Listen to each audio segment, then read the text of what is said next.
To my videos. So guys, in this video I'm going to show you a sample invitation to apply from Skillselect Australia. So before I proceed further, if you have not already subscribed to my channel, please go and subscribe right now because I regularly upload videos. And if you have any concern, any question, anything that comes in your mind, feel always absolutely free to ask. This is your own channel. Alright guys, so let's proceed.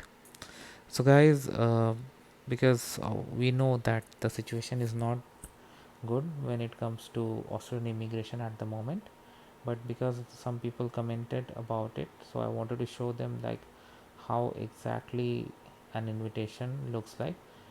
There has been a few years, in fact more than a few years since I got this, so the format, the content could have changed, but this is what I had got and I'm sharing it here. So the email came from no reply at skillselectgovernment.au and it came to my registered account, and first it had the date, then my name, and congratulations, you have received an invitation to lodge a skill nominated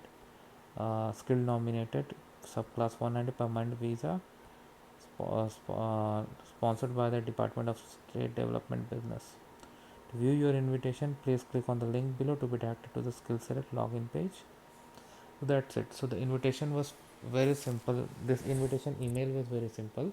So I was nominated by the state of Victoria.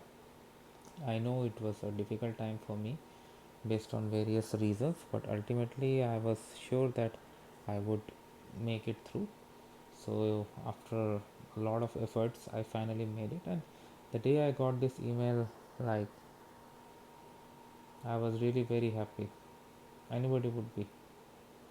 And then I went for the next steps like obtaining a police clearance certificate, then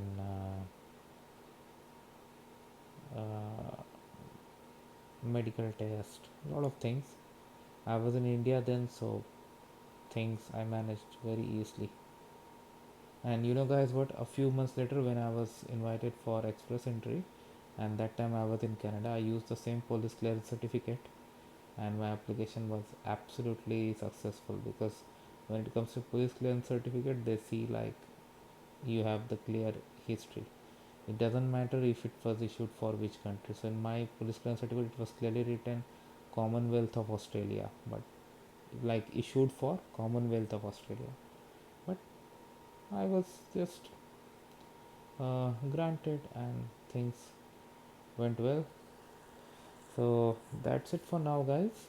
And I do understand the immigration for Australia is currently not going in the speed as it used to be, but we know that Australia has taken very tougher uh, measurements on immigration in this COVID era. And I read even stories of a lot of people, those who have stranded at both ends, and people do have their travel approvals refused like more than 10 times. I read two cases.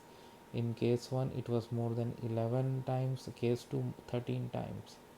I can really understand the pain they are going through. So I wish I could do something, but of course I cannot.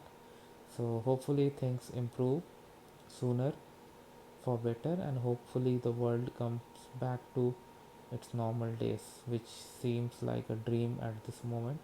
Everyone wants to come out of this COVID.